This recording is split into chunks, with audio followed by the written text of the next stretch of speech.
Hey guys, Paul McLean here, and welcome to the Get to Know a 20K Producer. I got my good buddy Eddie Chavez on. Eddie, how you doing, man? I'm doing great, man. Thank you for having me on. Hey, good to have you on, dude. And so, guys, I hope this has served you well. I always sit back and think like, what's going to best serve you? And I believe that success leaves tracks, and there's commonalities between those that were not doing 20K a month, and then they start doing 20K a month. And I believe wholeheartedly, more than I've ever believed before, Eddie, that everybody can write $20,000 a month. In fact, we just had a post that's being created just on the West Coast side. Over 120 agents issue paid over $20,000 last month. Mm-hmm. Now, there was a lot of agents that didn't write $20,000, and those agents are doing certain things that the 20K producer is not doing. 20K producers are doing certain things that the not 20K producers are doing. And so the goal is so you guys can, really lean in and say, hey, you know what, maybe I could pick that up. Maybe you are writing 20,000.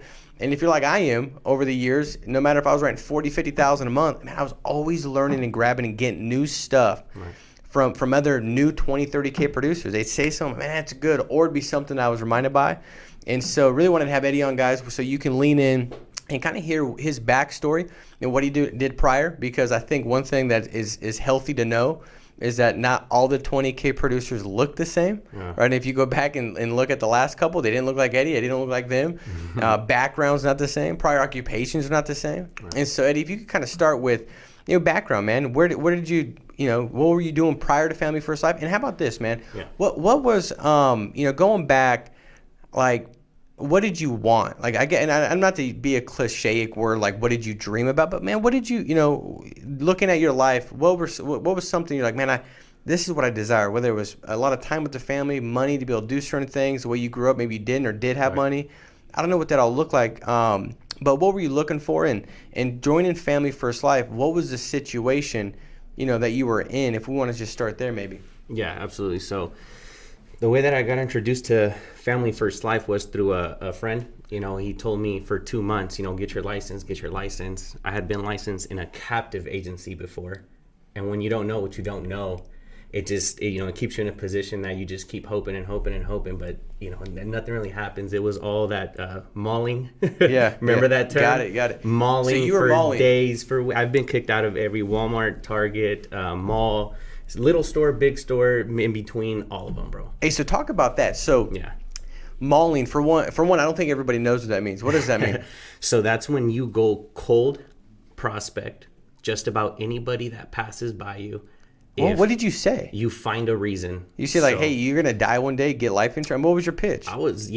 First I would prospect for the recruit. I would be like, hey, man, you look sharp, even if they didn't, right? Yeah, you find something sharp about them. Find something sharp about them. I like your hair, anything, just to start the conversation. And then it would go from, are you currently happy with the money you're making and the free time that you have? And most people would say no right away, but that's when I would hit them right away with the opportunity. Sometimes I got so good at it that sometimes before they left, I already had an appointment set to go see them with their wife, and then they would call me over and over because they didn't realize how quick I had gotten all their information and set an appointment to go see them. So would you now, once you help them with life insurance, would that be now the goal is referrals or to get them into class? Or was it mainly like, I'm recruiting you, I want to recruit you because if you do or don't do something, the big thing is you're going to lead me to more families that I can offer life insurance to. The biggest difference was the fact that when you did that, the whole intention was to recruit you so I can sell to your warm market. Got it. And then if you wanted to go make sales, you had to recruit somebody, sell to the warm market. I mean, think about that. That's crazy, dude. So did that kind of leave a different perspective of the insurance industry? Like, were you almost kind of closed mind, like that's just the way it is? So when Nico brought it up to you, correct, in your mind, you're thinking like, man, I've tried that before because you'd already kind of gone through it? Yeah. How did you open up? Like, what caused you to be more open-minded and hear him out? Was it persistency on his part, or what did that look like? He made $13,000 his first month. So to me, I was like, he had been telling me for 2 months to get relicensed because I let it lapse for 2 years. So I had to relicense again. And now when he had life, now I went back and got my life and health. So when he made that $13,000, I was like, dude, how come you didn't tell me 2 months ago what you were doing? You're going to cash out $13,000 and not let me know? Yeah. So that's what got me back into class. Except this time, I had a baby on the way. So it was different because now I knew I understood it. As long as I make this thing work out, and I was seeing way too many people win, bro. And I couldn't believe that I wasn't going to make it if everybody else that I was kind of like you were saying, bro, the diversity is insane. I go through the leaderboards and I'm like, wow. I went wowed all the way through all the 120 gold producers that came, and to see my name in there, I'm like, that's what's up. Like, finally, something's happening. So, I want to get into that, man. Like, you now stepping into 20K a month. Yeah. Because I know last month was your biggest month, right? Yes, sir. At 23,000. 23, yeah. 23,000. So I do want to get into that as far as what did you tweak, adjust to get. What do you think the biggest things were that led you to that? But let's first go here. When you started with Family First Life and you gave it another shot, you were working another job, right? Correct. You were selling cell phones, right? What in your mind was it? Were you content with the income you were making there, or were you always trying to get out of that prior position? So God is good, man, and he puts you in positions in certain places for a reason. That job would never give me a full-time position. So what I would do is, because the other managers like me in that area, they would have me come fill in gaps, and I would get so good at filling in gaps that basically picked up a full-time schedule for me in T-Mobile. But when this happened, when FFL happened, I easily got to let go of those extra hours that I was picking up. So instead of picking up those hours, I focused it on FFL. So I had a very slow start, but what I always saw was progress. Even if I took a step back 2 months out of this year, I still saw progress most of the year, which led me to now I get to take everything that I messed up on and just do it right. When did you step in full time? Like 3 weeks ago, so actually. 3 weeks ago. October, like 15, 16, something like that. Was like I stepped into another world, man. I'm like, wow, full time. That's what's up. Let's see what this thing can do. So that's changed production as well, right? At first, a lot of part time, and you were kind of making extra money, which felt good. Yeah. Now that this thing's full time, you're like, I got to manage this all. Right. Put it in place, and I don't want to let you just had a brand new baby, right? Brand new baby boy. Yeah. So you have two. I have two. You got a boy and a girl, right? Yep. Yeah, and which that's a big thing too, man. Like, it's I think a big deal for somebody to become a 20K producer, and then maybe even consistently stay 20, 30, 40,000, start to build from there. Is having very clear reasons why. Right. And when you have babies, man, you walk in the door, you're like. It's a visible why. You know what I mean? Like, you don't have to visualize stuff in the morning. You don't have to think real hard. It's like, dude, you can see. Like, I got to go provide for my kids and my family. Like, that's what I'm called to do, and I want to provide for them at another level. Which I know from speaking to you, that's a big thing that is kind of triggered for you. And I think the big thing too, Eddie, is as you start going from 20 to 40, that income jump. You've got a lot more money, and it's easy to become complacent when you're like, man, I would be good at making 10, and I got 40. Like. And I think having clear whys and reasons is a big deal. So for anybody on here, if you're like, man, I ain't got to 20K yet, maybe not to, maybe you got to take a step back for a second and just identify, why are you doing this in the first place? Because this is a simple business, and I know from you going from mauling to having a lead to call, how big of a deal was that when you got your first batch of leads where they actually sent the form in? Did that make a difference? How'd you feel? What did it look like? Yeah, my heart was racing like when they answered, because I'm like, man, what are they going to say? What are they going to think? But after I started getting used to the idea that Sean Mike, always talks about, which is, they fill it out. They requested it. Now it's just my job. It's super simple. Just want to go through suitability and get you approved for something, Even if it's not exactly what you want, I'm going to get you approved for something. Like, don't disqualify yourself. We'll apply until you get approved for something. And with that mindset, it allows me to set appointments easier. And when I get there, I legitimately just want to go through suitability and get them approved for something, Did you have to make like a transition, like, because you're when you're out there mauling, which I love the term, Yeah. I think I need to send more agents out to maul so that way they can come back and appreciate the situation. It's like when I was thinking sometimes I drop my kids off in a third world country and just leave them there for a couple of days, pick them up, and see if the entitlement's completely gone, because that makes me want to throw up my mouth. But so when you and apologize for that rant, sometimes it's therapeutic for myself. No. It was more for me than it was for you.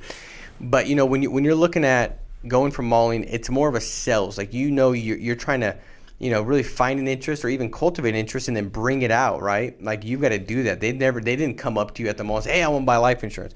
Yeah. You've got to do that. So it's a different feeling. You probably feel different about your position and posture when you're doing that opposed to calling a lead. Now you've got the upper hand. Where there, you almost like, it's probably hard to keep that doctor-patient posture.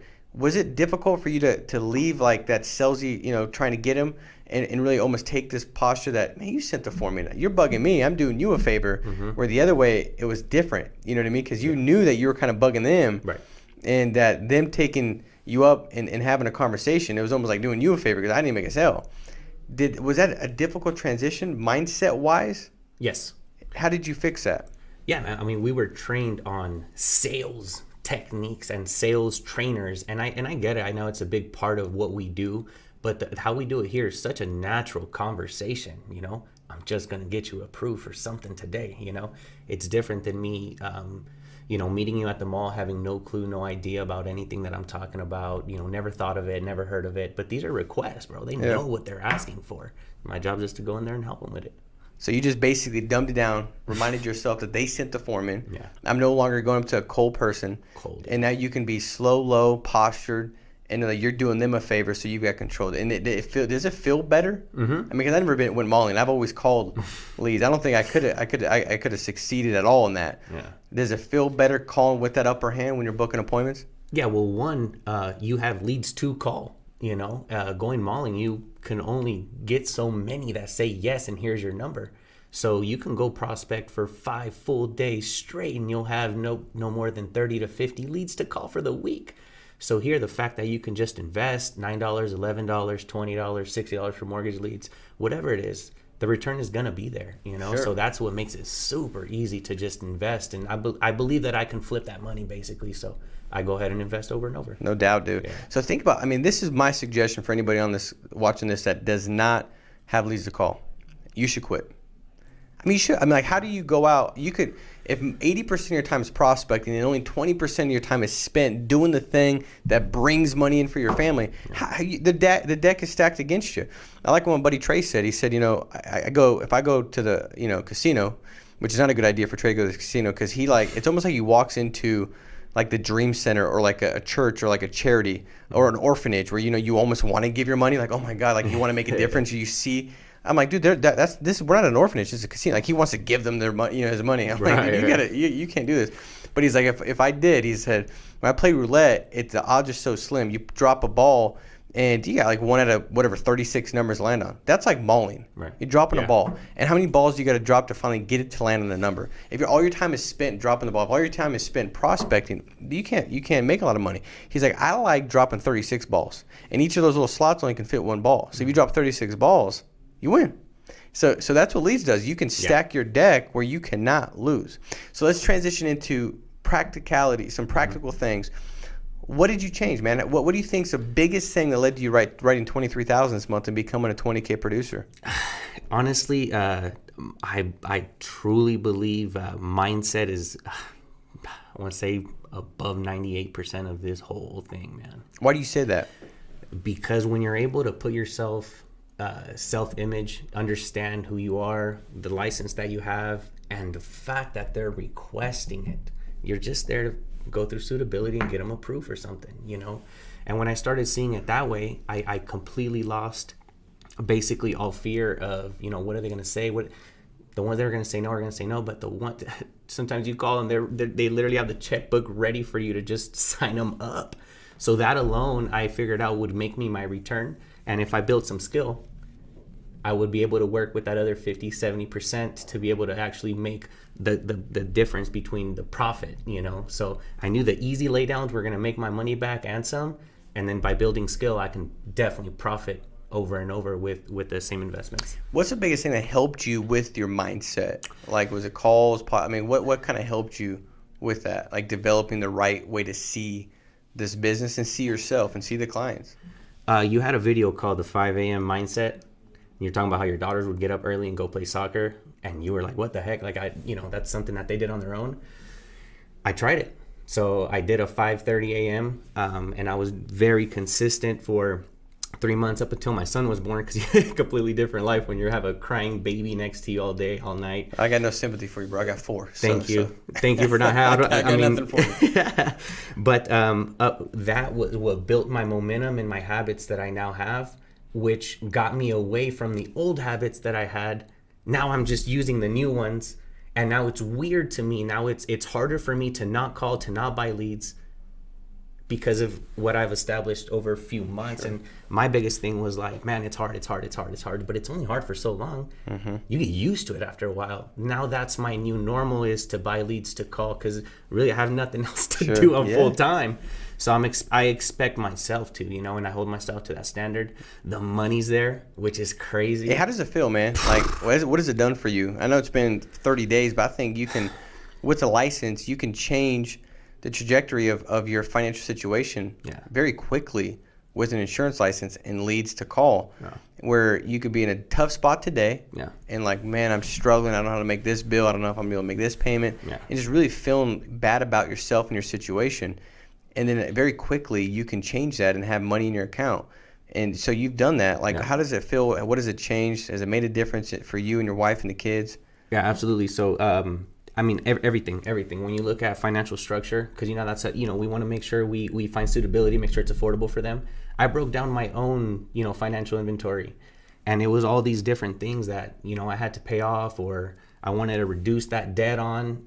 FFL is just the most beautiful tool to do that, man. The commissions are insane. I keep checking my account just to make sure the money's still there sometimes, just because I'm like, man, that's crazy. Thousands on daily deposits. Yeah, man. Every day. I had to get used to spending thousands too, because mortgage leads draft $1,232 at a time, because a batch of 22. Mm-hmm. So I had to get my mind used to seeing that money draft. Right. So at first it was a struggle, because I'm like, man, I don't want, that's a lot of cash. Because in the beginning it's like an expense, because you're used to, how can I save?